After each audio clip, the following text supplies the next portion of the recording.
உங்கள் அனுபவங்களை சொல்ல முடியுமா? நான் மாநிலங்களவையில் உறுப்பினராக பொறுப்பேற்ற போது ஜாட்டி அவர்கள் அவைத்தலைவராக இருந்தார்கள். ஒரு சில மாதங்களுக்குள்ளாகவே இந்தி திணிப்பை குறித்து நான் ஒரு சிறப்பு பிரேரணை கொண்டு வர அவர் எனக்கு அனுமதி கொடுத்தார். மொரார்ஜி தேசாய் பிரதமர் அப்பொழுது அவரை பார்த்தே நான் கேட்டேன், இந்தியிலேயே அமைச்சர்கள் மற்ற நாடாளுமன்ற உறுப்பினர்களுக்கெல்லாம் இப்படி கடிதங்கள் அனுப்புகிறார்களே, மத்திய அரசாங்க அலுவலகங்களிலே இருந்து இந்தி திணிக்கப்படுகின்றதே, இந்தியை எந்நாளும் நாங்கள் ஏற்றுக்கொள்ள மாட்டோம், 65 மொழி போராட்டத்தை நீங்கள் மறந்துவிட வேண்டாம் என்று நினைவூட்டி அந்த கடிதங்களை கிழித்தவர் முகத்துக்கு நேராக வீசி எறிந்தேன். ஜாட்டி அவர்கள் புன்முறுவலோடு அதை பார்த்துக் கொண்டிருந்து விட்டு அதற்கு பின்னர் ஒருமுறை சந்தித்த பொழுது, உங்கள் உணர்வுகளை நான் பாராட்டுகிறேன் என்றார். அதன் பின்னர் சுப்ரீம் கோர்ட்டினுடைய தலைமை நீதிபதியாக இருந்த இதயத்துல்லா அவர்கள் எங்களுடைய அவைக்கு தலைவராக வந்தார்கள். அவர்கள் அவைத்தலைவராக இருந்த பொழுது ஒரு நாள் அவருடைய அறையிலே அலுவல் ஆய்வு குழு நடைபெற்றது. நான் திராவிட முன்னேற்ற கழகத்தின் சார்பிலே அந்த கூட்டத்துக்கு போயிருந்தேன். அப்பொழுது திமுக கழகத்தின் சார்பிலே நான் கூறுவதாக தெரிவித்த போது அவர் ஆச்சரியத்தோடு, இந்த அவையிலே திமுக இருக்கிறதா என்று கேட்டார். எனக்கு மனதுக்கு மிகவும் வருத்தமாக இருந்தது.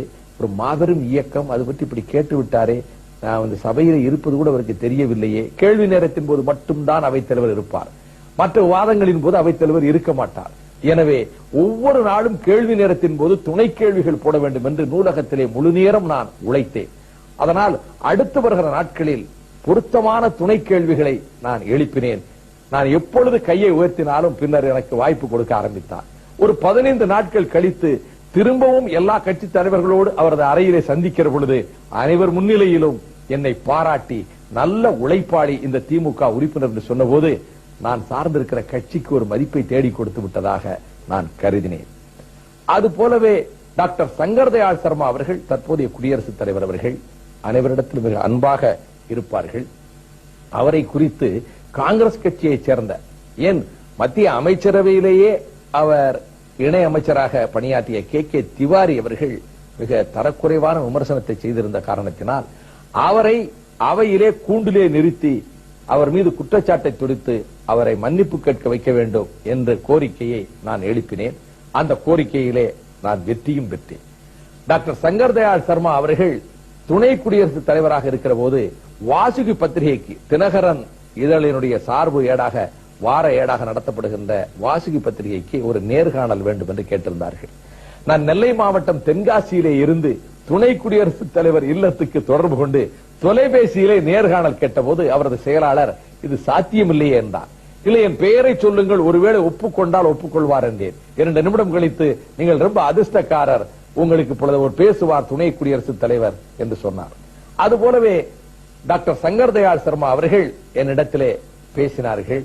எனக்கு பேட்டி வேண்டும் என்று, டெல்லிக்கு வாருங்கள் என்றார்கள். இல்லை, 2 தினங்களுக்குள் வேண்டும், அச்சேற்ற வேண்டிய அவசியம் இருக்கிறது, தொலைபேசியிலே சொல்ல முடியுமா என்றேன். சரி, முயற்சிக்கிறேன் என்றார். 35 நிமிடங்கள் என் கேள்விகளுக்கு, பல்வேறு விதமான கேள்விகளுக்கு அவர் பதில் கொடுத்தார். அந்த பெருந்தன்மை எண்ணி நான் உண்மையிலே அவர் எண்ணி மிகவும் நான் மனதுக்குள் நன்றியோடு நினைத்துக் கொண்டேன். மறுநாள் தான் தெரியும், நான் பேட்டி கண்ட அன்றுதான் அவரை குடியரசுத் தலைவராக பிரதமரும் மற்ற காங்கிரஸ் கட்சி மற்றவர்களும் முடிவு செய்திருக்கிறார்கள். ஒருமனதாக அவர் தேர்ந்தெடுக்கப்பட இருக்கிறார் என்பதும் நான் அவரோடு பேட்டி கண்ட நாளில் தான் அந்த முடிவினை பிரதமர் அவர் இல்லம் வந்து தெரிவித்திருக்கிறார் என்பதை மறுநாள் செய்தித்தாள்களிலே பார்த்த பொழுது, அப்படிப்பட்ட நிலையிலும் கூட எனக்கு நேரத்தை ஒதுக்கி தந்தாரே என்று எண்ணி நான் மனதுக்குள் மகிழ்ந்ததுண்டு. அதுபோலவே எங்களுக்கு துணை குடியரசுத் தலைவராக வெங்கட்ராமன் அவர்கள் இருந்தார்கள். தொடக்கத்திலே எனக்கு அவ்வளவு அதிகமாக வாய்ப்புகள் கொடுக்கவில்லை. ஒரு கட்டத்திலே கூட எனக்கு நீங்கள் வாய்ப்பே கொடுப்பதில்லை ஏன் என்று கூட கேட்டது உண்டு. ஆனால் ராஜீவ்காந்தி அவர்கள் மகாத்மா காந்தியினுடைய நினைவிடத்துக்கு, அவருடைய கல்லறைக்கு அங்கே அஞ்சலி செலுத்த சென்ற போது மரத்துக்கு உள்ளே மறைந்திருந்த கரம்ஜித் சிங் துப்பாக்கியாலே சுட்ட ஒரு சம்பவம் நடைபெற்றது.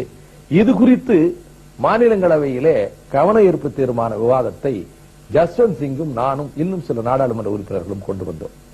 அந்த விவாதத்தின் போது வழக்கமாக அந்த கேள்வி நேரம் முடிந்தவுடன் எழுந்து செல்லக்கூடிய வெங்கட்ராமன் அவர்கள் அன்றைக்கு அதிலே அமர்ந்திருந்தார்கள். நான் விவாதத்தின் பொழுது பல்வேறு கேள்விகளை எழுப்பினேன். பாதுகாப்புத்துறை தவறிவிட்டது, காவல்துறை தவறிவிட்டது என்று வரிசையாக ஒரு விவிஐபி, ஒரு மிக முக்கியமான பொறுப்பில் இருக்கிறவரை பாதுகாப்பதற்கு இன்னென்ன விதிகள் பின்பற்றப்பட வேண்டும் இருக்கிறது. இந்த விதிகள் எவையுமே பின்பற்றப்படவில்லை என்பதை ஒன்றன் பின் ஒன்றாக கேள்வி மேல் கேள்வியாக கேட்டுக்கொண்டிருந்தேன். அதற்கு பிறகு அந்த வாதம் முடிந்ததற்கு பிறகு தன்னுடைய அறைக்குள்ளே சென்ற ஆர்வி அவர்கள் என்னை அழைத்து வர சொன்னார்கள். அங்கே இருக்கக்கூடிய பணியாளர்கள் எனக்கு செய்தி சொன்னவுடன் அவரை போய் பார்த்தேன், பாராட்டினார். இப்படித்தான் கேள்விகள் கேட்க வேண்டும், மிக அருமையாக உங்க வாதத்தை எடுத்து வைத்தீர்கள், இதை தொடர்ந்து செய்யுங்கள் என்று அதற்கு பிறகு எனக்கு அதிகமான வாய்ப்புகளையும் கொடுத்தார்.